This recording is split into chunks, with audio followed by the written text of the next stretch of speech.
In your lifetime, you may have had a brand new teacher come through and start her or his job halfway through the year. Or perhaps if you play sports, you may have had a brand new coach come in, or just a new coach in general, maybe teaching a different position or a different side, offense, defense, something like that.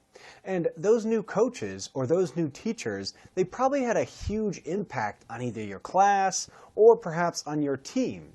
Now, these impacts also can be translated historically as well, where we learn about new cultures when they come in, either by conquering or by influencing. Either way, these brand new cultures will have a great impact on the previous culture that was there. And in today's lesson, we're going to be looking at what impact did the Mongols have on the areas that they conquered. Let's get started with this lesson, scholars. Let's explore our lesson goals. The first is we want to be able to explain how Genghis Khan conquered Asia to create an empire. Then secondly, we want to describe Mongol rule in China. Third, we want to describe Mongol rule in Russia and in Persia. And all three of these together will help us learn about the Mongol Empire. But also to help us with these lesson goals, we need to make sure we understand our words to know. And those you can see on the screen. And they are adopt, hierarchy, infrastructure, Khan, principality, and steppe. Be sure to look these words up in your glossary and add those definitions to your e-notes. But as we go through this lesson, make sure you keep your eyes open for these words, especially because they're very important to helping you achieve your lesson goals. Let me pull your attention to the top of the screen, scholars. That's where the lesson question will always be. And it says, what impact did the Mongols have on the areas they conquered? Well, in order to answer that lesson question, this lesson will be divided into three different parts. Now, the first part is going to look at just the Mongol Empire. What was it? Where was it? And basic questions like that. Then the second part is going to look at the impact on China. And the third part is going to look at the impact on Russia as well on Persia. And by looking at all three of these, we'll definitely be able to answer that lesson question, scholars. The Mongols are from a very harsh region of the world called the steppe. And this is in northern Asia, and it's this area all along here. Now, the Mongols are from the area or the country nowadays called, well, Mongolia. And this whole area, it's surrounded by deserts as well as mountains, where you have the Himalayas to the south, but you also have deserts as well.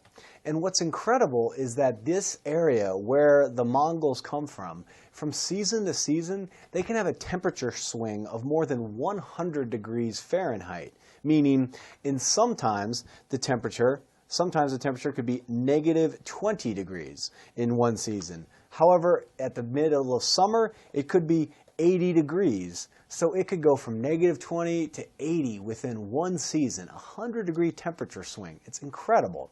And in order to live in this grassy area, the Mongols would rely on this traditional housing. This right here is called a yurt. That is the type of house. Now, it's sort of like a tent, and it can be broken down, and it can be moved around. Now, the Mongols, during this time period, they were nomadic people. And what I also want to draw your attention to is look at the geography here.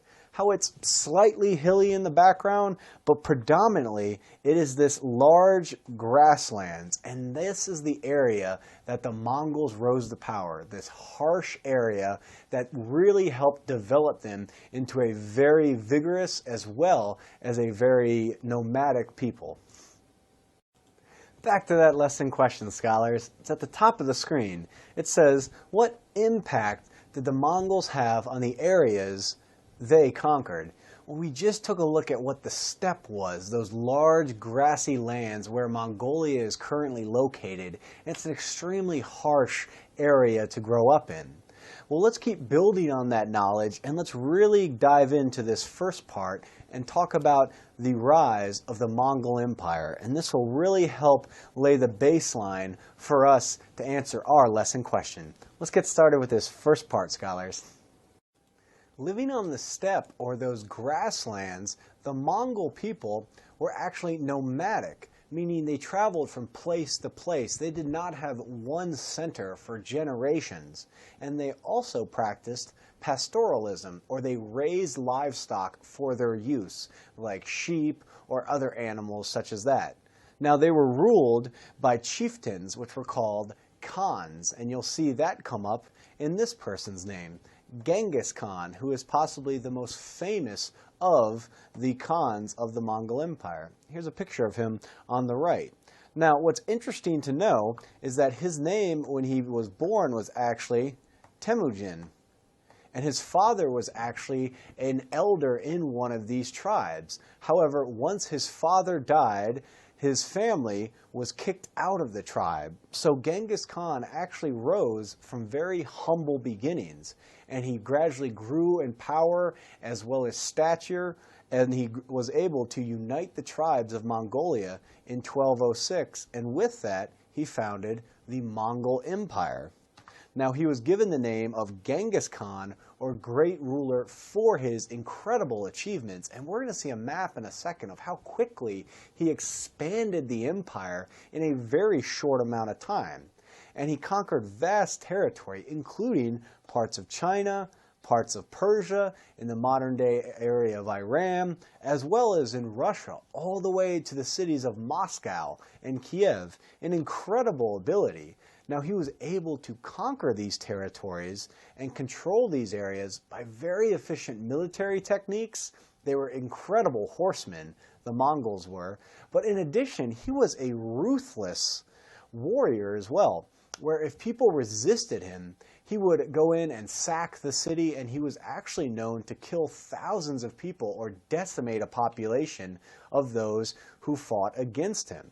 Now, take a look at this map right here. This is pretty incredible. These are the Mongol conquests, and this is the empire circa, remember that's a Latin abbreviation for around 1300 CE. Now what I want to draw your attention to is, here's the capital of the Mongol Empire right here. But look how quickly or how far this empire expanded. Like I said, all the way to Kiev, which is in modern-day Ukraine, Baghdad, which is in modern-day Iraq in the Middle East. Here's Persia. He was stopped at the Himalayas, but he went all the way to the modern-day capital of China in Beijing. Extremely large. Well, in order to help him run this enormous empire, Genghis Khan, he divided his empire into different khanates, or big provinces, if you will, each ruled by a different descendant or a different relative of the Khan. But they all answered back to Genghis Khan. Now, this is actually pretty amazing, because even after Genghis Khan's death in 1227, his empire continued to expand. The big takeaway here is that Genghis Khan came from very humble beginnings, but even though he came from those humble beginnings, he was able to achieve incredible things, especially in the expansion of his Mongol Empire. So how did he do it? How did he conquer such an incredible amount of territory in such a short amount of time? What were his keys to success? Well, there were a number of them. One is he had extremely talented generals that were promoted based on their skill in battle, their effectiveness in battle, not on nepotism or saying, oh, well, you're a friend of mine or you're a family member. That was not what promoted these generals. Number two, he had a very organized fighting force, which was made it easier to conquer a group of fragmented kingdoms or fragmented empires. Three, he had horse-mounted troops, and you can see them to the right of the screen. Now this was critical because these troops on horses could move much faster across that steppe, that low, flat, grassy plain. And so if you had a bunch of soldiers that you were about to fight, and they were lined up like this, and if Genghis Khan's soldiers were on horses, they could quickly split around and they could come around and surround this enemy and attack them quickly from all different angles. And this was a huge advantage over the forces or his enemies that he was going against. Fourth was advanced weapons and technology, such as the use, and you can see it here, of the bow. And fifth, and possibly most important, was the cruelty and ruthlessness. Word spread that if you fought against Genghis Khan, he would not only decimate your army, but he would also come after the city, and he would come after the civilians who were not fighting against them. So the big takeaway here is that all five of these reasons contributed, and all five of them were keys to his success to expand his empire. By conquering huge areas of land, there were both effects, positive and negative, to these conquests. Let's first take a look at the negative effects of his conquest. To begin with, he destroyed the populations in many areas which never recovered. Recall that when he destroyed an army, he would also go into the city and in many cases slaughter the inhabitants of the city. In addition, he destroyed irrigation systems and other types of infrastructure, such as roads, canals, things like that. That's what we're talking about when I refer to infrastructure. And finally, he destroyed mosques in Persia as well as churches in Eastern Europe. So he went after the religious establishment as well. But even though there were some negative effects, there were some positive effects to his reign and to the size of his empire. To begin with, there was increased trade, because now the caravans along the Silk Road, they were protected from raiders. So those Silk Road from Europe, or connecting the Middle East and Europe all the way to China, was now under one rule, the rule of the Khanates. In addition, he guaranteed protection for travelers and missionaries throughout Mongol territory. So within most things, there were negative as well as positive effects. Hey, wonderful job, scholars. You finished the first part of the lesson. Only 2 more left. You're doing great. Stay with me. I'm very proud of you. But let's take a look at that lesson question first. Top of the screen, it says, what impact did the Mongols have on the areas they conquered? We began answering that question in this first part, where we were talking about the Mongol Empire, and we talked about the negative as well as the positive effects of Mongol rule. Now in this next part, we're going to be looking at China and the influence or the impact that the Mongols had on the area of China. Let's take a look at this second part, scholars. You're doing great. Building on his grandfather's success, Kublai Khan, who you can see right here, successfully conquered and unified China. Upon conquering China, he founded the Yuan dynasty. Upon founding the Yuan dynasty, you saw an increase in trade as well as prosperity. However, he knew that the culture and the customs of the Chinese and the Mongols would not mesh completely. And because of that, he adopted many Chinese customs when he took over the vast territory of China. Now, like we said, he helped found the Yuan dynasty. And you can see it right here. It was under the reign of the Khanate of the Great Khan, and it is this whole area in green, an enormous area. You can see this is the capital of the Mongol Empire, but this is the modern-day capital of China in Beijing. So it stretched pretty much through all of modern-day Mongolia into modern-day China, an absolutely enormous Khanate. Now, once they took over, they established a strict social hierarchy, meaning if you think of a pyramid, at the very top you had the Mongols or foreign allies had the highest positions of government. So we'll say Mongols or foreign allies were at the top. Now, the civil service exam that had been used in China for centuries, established by the Han dynasty for using Confucian ideals, that was abandoned. All right, so they chose not to adapt this one. So back to this hierarchy here, you had the Mongols at the top, Then you had the foreign advisors at the top as well, but at the very bottom, you had peasants. Now these native Chinese peasants, they were forced to work for the government. But what I want to focus on right now is sort of at the top of that strict hierarchy of these foreign allies as well as foreign advisors, such as Marco Polo, who you can see right here. Now you may have played that popular game in the pool where your buddy says, Marco, and he has his eyes closed, and you scream back, Polo, and he tries to find you or she tries to find you without opening her eyes. Well, that game is named after this man right here.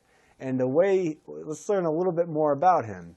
Now he served as an administrator under Kublai Khan for a total of 17 years. And he was a Venetian trader who arrived in the court in 1275. Now, Venetian trader, he was from the city of Venice in Italy. So he went all the way from Italy, Europe, pretty much across the world into Kublai Khan's dynasty, in the Yuan dynasty, excuse me. Now, he was a subject of a book about his life and his experiences in China. But the big takeaway here is that we're not sure how historically factual his stories are. However, what he did do is by writing these stories about the wealth of China, he spurred the imaginations as well as the interest for many European nations to explore and eventually colonize and establish trade routes in China. Wonderful work, scholars. You finished the first 2 parts of the lesson. Only one more left. You're doing great. Stay with me. But before we move on to that 3rd and final part, back to that lesson question, scholars. You probably know it already. It's what impact did the Mongols have on the areas they conquered? Well, we've been really answering that question, where in the first part, we looked at what the Mongol Empire was, where it ruled, and the positive and negative effects of its rule.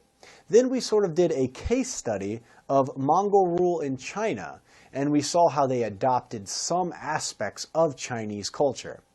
Now, in the 3rd part, we're going to look at the impact of Mongol rule on Russia as well as on Persia. Let's get started with this final part, scholars. You're doing great. In 1240, the Mongols successfully invaded Russia and actually went all the way to modern-day Ukraine and conquered the city of Kiev. So here's Moscow, and then here is Kiev. And Kiev is in modern-day Europe, and actually so is Moscow as well. So you can see the Mongol Empire has actually stretched into another continent. And they ruled Russia for 200 years, which is pretty amazing. Think about this. The United States has only been a country for just over 200 years. So they ruled Russia for a very long period of time. Now this Moscow, the city of Moscow, was the most important principality, which is a small area run by a prince, hence the name principality. And all of this was under the Khanate of the Golden Horde, and it is this whole area in orange. Now let's take a look at some of the effects or the impact of Mongol rule on Russia. Now, the Mongols, they actually allowed Russian princes to rule for them, or rule in their stead. But they didn't let those Russian princes just do whatever they wanted. They had to pay or had to do certain things. Let's take a look at some of them. One is that the Prince of Moscow, number one, he was the most powerful of those princes. The second thing you need to know is that these princes, they had to collect tribute for the Mongol rulers. Now, tribute could be anything from goods, such as animals that needed to be shipped to the rulers, or money. So it's a tax sort of showing respect or paying respect to the Mongol rulers. The third thing is that these Russian princes, or these principalities, they went to war against the enemies of the Mongol leaders. So they actually fought for the Mongols as well. So you can really see some of the impact that the Mongols had on Russia, or on the conquered areas that the Mongols had, well, conquered. Building on the success of Russia, in 1258, the Mongols successfully captured Baghdad, which is in modern-day Iraq. You can see them actually conquering the city right here. Now these are the Mongol rulers, the Mongol invaders, and these are the Persian defenders of the city. Now, once they invaded the Mongols, they destroyed the Great Library as well as the thousands of works that were stored inside it. They demolished the palaces as well as the mosques, and they also killed hundreds of thousands of people, and this successfully ended Islam's golden age. But what about the impact of once they had done all this, what happened years afterwards, or what happened as a result of Mongol rule in Persia? Well, actually, much different from the actual initial invasion. Now, to begin with, the Mongols, they tolerated different religions that were practiced in Persia. There was Christianity, there was Judaism, and as well as Islam. And the Ilkhanate actually declared Islam the state religion in 1295. And many Mongols in the Golden Horde also converted to Islam. Interesting picture is you can see a Mongol painting right here, but these two Mongols are actually studying the Quran. So we can see there historically from this source, from this primary source, the impact that Islam had on the Mongol people. Well, even though they successfully conquered huge amounts of area, there were a number of factors that would gradually lead to the downfall of the Mongol Empire. To begin with, well, we saw the map at the beginning. It was an enormous area on two different continents, and the Mongols, they struggled to govern that large empire. Secondly, the Khanates, they grew more independent. They did not answer directly back to the main Khan in the capital of the Mongol Empire. So there's fragmentation going on in the empire. Three is that some Mongols, they adopted the ways of the people they conquered and they lost their own traditions. So they began to blend and adopt other people's cultures. We learned about the Khanate in Persia adopting Islam. And fourth is that the Mongols made many powerful enemies who wanted to overthrow them. Even though the Mongols adopted some Chinese beliefs, many Chinese in or under the Khanate were still intent on overthrowing the Khanate and becoming independent from Mongol rule. And so the big takeaway here is that because of the combination of these four reasons, you gradually saw the fall, the decline, and then the fall of the Mongol Empire. Here's a great graphic representation on a timeline of the Mongol Empire, where you can see that Genghis Khan, he united the Mongol tribes, and that led to the rise of the Mongol Empire all across Asia. We see that 1258, Baghdad was destroyed by the Mongols, and here is the Yuan dynasty, which ruled in China up to 1368. But remember, don't live in a historical bubble.